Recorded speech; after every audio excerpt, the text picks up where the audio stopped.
My guest tonight is the star and co-creator of Comedy Central's Key and Peele.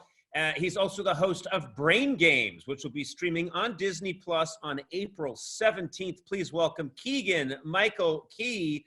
How you doing? I'm great, buddy. How are you doing? I'm all right. We're here in quarantine. You know what I'm loving about doing shows in quarantine? I'm seeing everyone's apartment. I'm seeing everyone's apartment. And you know what you need? You need art behind you. I need art. I want to ask you about this because this concerns me as well. Yes. I have a birthday coming up soon. Mm-hmm. You just celebrated a birthday in quarantine. Yes. Tell me what it's like. What can I expect? My birthday was actually lovely. My wife did a really wonderful thing for me. I woke up and this is right kind of around the beginning of all this, right? So people weren't knowing what to do, but she had planned something, and so we woke up in the morning, and she leans over and she goes, "Hey, I want to show you something." I was like, "Oh, great, yeah." So she gets out her iPad, she turns on her iPad, and there's a video from my father-in-law, and my father-in-law is a TSA agent. Oh, really? Yeah, he's a TSA agent. His name is Paul. His name's Paul Pugliese. He's 78 years old. Whoa. He is, and we're not sure, but we're pretty sure he's the oldest TSA agent in America. I would guess. 78. I'm gonna guess, right? Really yeah. Getting up there, yeah, for TSA agent. So my father-in-law makes this video for me, and it's a sketch. He wrote a sketch with him and his wife, and it was adorable. So he wrote this sketch. He's the guy going through security. His wife Nancy, she's wearing a sweet little hat, like I think it was a Homeland Security hat. But we'll give him an A forever. And so they're doing the sketch, and she's grabbing things out of a suitcase, and she's like, "Sir, may I search your bag?" And my father-in-law's doing, your requisite airport security jokes. "That wasn't my bag. I just picked that up on the side of the road. Hey!" And so she's taking water bottles out of the bag, and each water bottle is completely full. And she goes, "This is okay. This is okay. Right. This is okay." And she does 5, so 3s and 5s, so they're learning comedy. 5s, okay. That's the rule. And then she pulls out a machete. Because this is okay. She pulls out a handgun and goes, "This is definitely okay." They live in Florida. This is a pretty decent sketch. It's a good sketch, right? And he's protesting. And then she pulls out a piece of paper. On the piece of paper it says, "Happy birthday, Keegan." She goes, "Now this is not okay. So make sure it doesn't happen again next year." And then, right, very good. Good blow. A good button. Right? You know what? I wrote sketches, for years. You wrote sketches for years. I could never come up with an ending. These two amateurs came up with an ending. I know, I'm jealous. I'm green with envy that they came up with an ending and on theme. So on your birthday, did you hear from anybody else besides in-laws? And here was the good thing. The great thing about my birthday is right after my father-in-law, then I watched a message from my mother-in-law. Then I watched a message from my 83-year-old aunt. Then I watched a message from cousins. And then all of a sudden, there were more messages that were starting to come from friends. And then I'm going, "Oh, what is going on here?" So my wife had collected 75 birthday greetings for me. 75? 75. So we sat in front of the iPad for an hour and 10 minutes and watched all these wonderful. Like who, for example? So like Dave Matthews, Drew Brees, Michael Strahan, Jimmy Kimmel sent a message. Kimmel sent one, did he? Kimmel did send a message. I do have to tell you that those a Kimmel birthday greeting comes standard with any iPhone or flip phone. It's not you.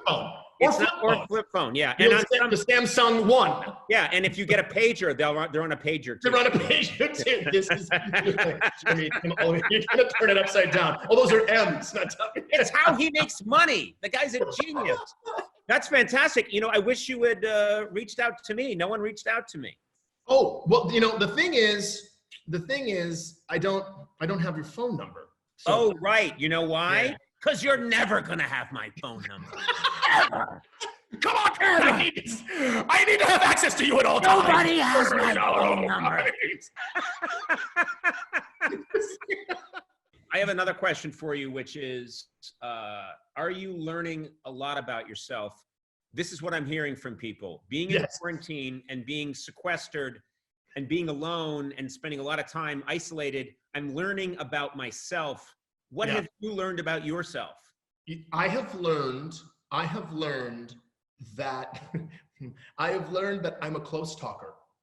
A close talker. I did not realize I was that much of a close talker, because now with social distancing, I realize that as I'm speaking to people, I'm kind of like approaching them and they're going, yeah, I'm good. And it's something I think I was like mildly aware of, and now I'm really aware of. So I'm just like, Keegan, relax. You have 7 years of professional acting training. They taught you how to project. They got it.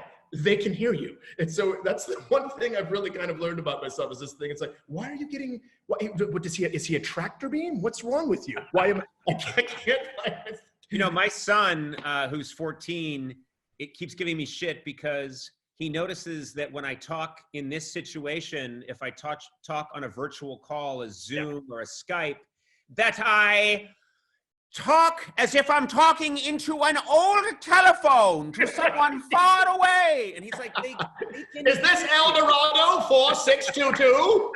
Just like, you know, I do worry about you, because I know we've talked about this. You're a huge sports fan. Yes, I am. Massive sports fan. And sports are gone right now. There are no sports. Wow. What are you doing? How are you getting your fix? Here's what I'm doing. Here's what I'm doing, Conan.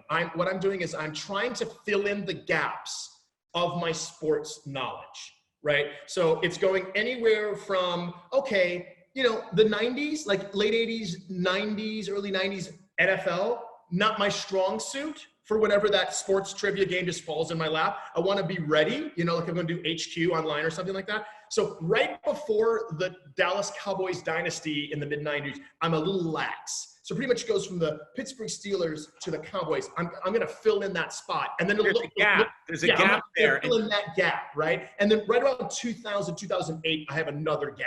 So I'm going to fill those gaps in. Then the other thing I've been doing is I'm brushing up on those nice obscure sports, just in case the Tokyo Olympics happens.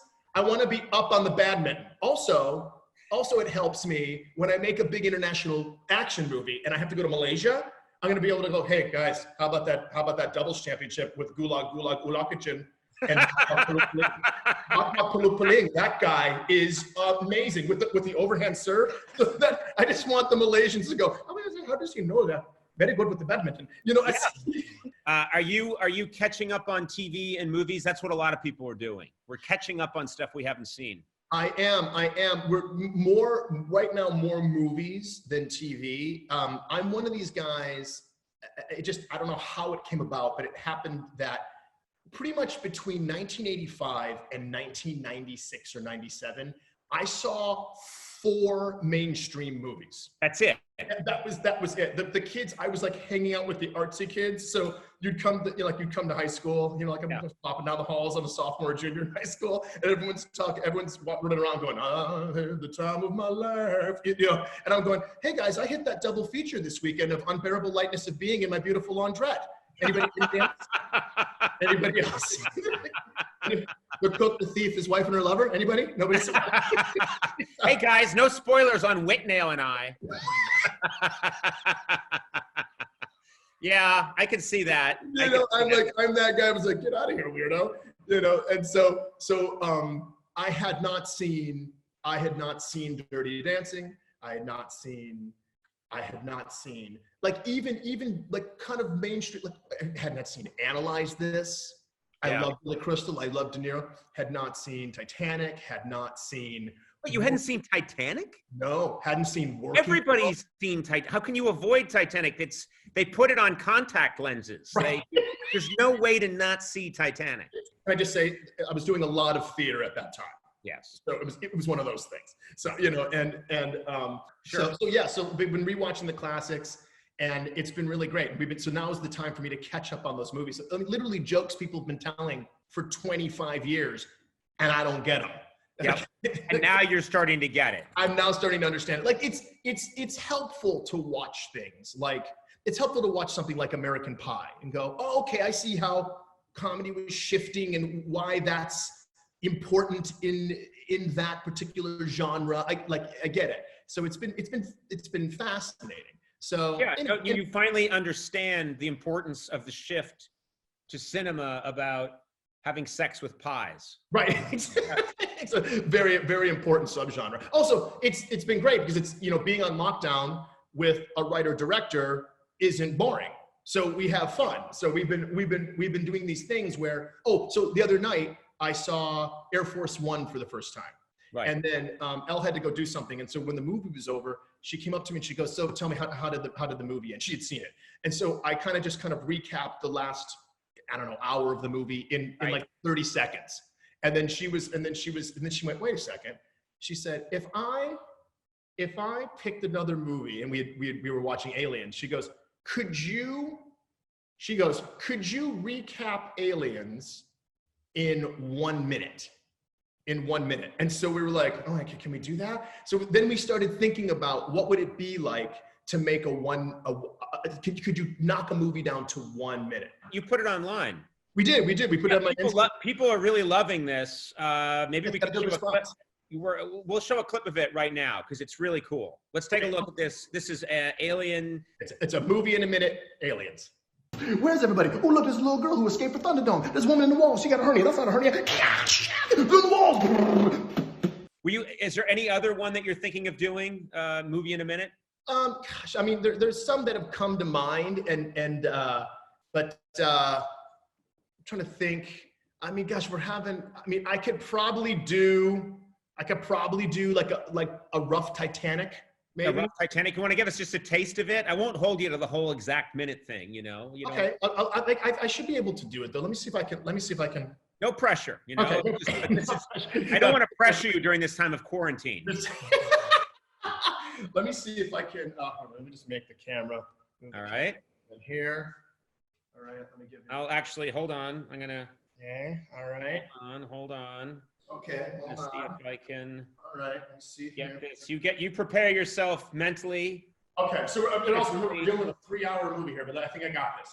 It's a 3-hour and 10-minute movie, I believe. 3:10. Okay. Yeah, and we need to see it in a minute. And you tell me when you're ready to go. So when I'm ready. Okay. I'll give you an action. Okay. Hey, we found the boat. Old lady, have you seen this drawing? Yes, it's me. I don't care. Where's the diamond? Hey, I'm Jack. I'm a young ragamuffin who's lucky at cards and won a boat trip. I'm king of the world. I'm Rose. I'm going to jump into the sea. Oh, no, I'll save you. Oh, my fiance, he wants you to come to dinner so that he can mock you. That sounds cool. I'll do that. And then they can party downstairs in steerage. Hey, it's steerage. Hey, from the diamond in my brustices, will you make love to me in a car, on a boat? Iceberg, right ahead! I don't know what I'm going to do now. Oh my gosh, I'm your fiance. Your boyfriend is a thief and we've locked him away. Rose, the water's coming up. I'm trapped. I'll save you with my axe. Oh my gosh, they're running out of lifeboats. I'm going to steal a kid and save myself. Rose, hang on. The boat's going down. Jack, Rose, I found something that we can both get on.